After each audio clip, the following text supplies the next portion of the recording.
La coalition Avenir Québec misait très fort là-dessus. Souvenez-vous-en, les maisons des aînés lors des dernières élections. C'est une nouvelle façon de voir l'hébergement pour les aînés.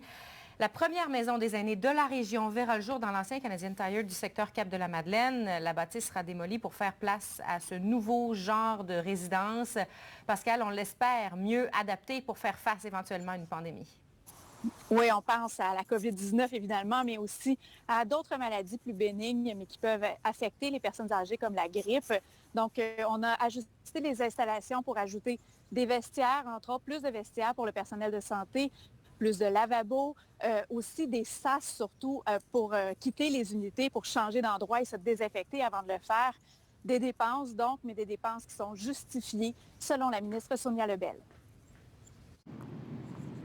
Ce bâtiment commercial a été vendu pour y construire la nouvelle maison des aînés de Trois-Rivières.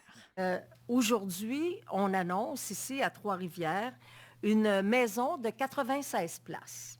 Les places seront divisées en 12 maisons de 12 chambres chacune. 24 d'entre elles seront réservées aux personnes de moins de 65 ans nécessitant des soins. Ils ont des besoins différents, ils ont des loisirs différents et ils méritent aussi d'avoir des endroits pour qu'ils puissent vivre une qualité de vie beaucoup plus élevée.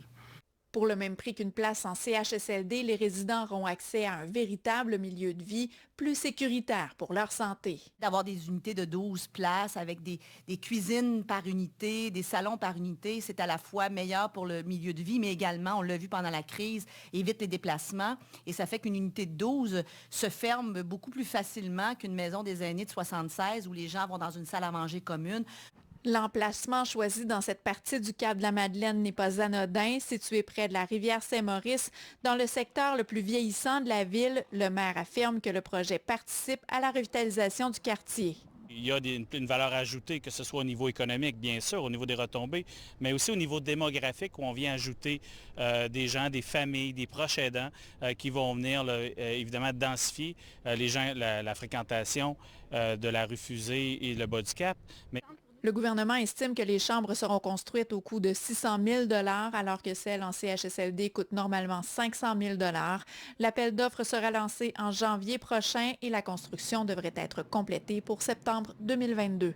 Ici Pascal Langlois, Radio-Canada, Trois-Rivières.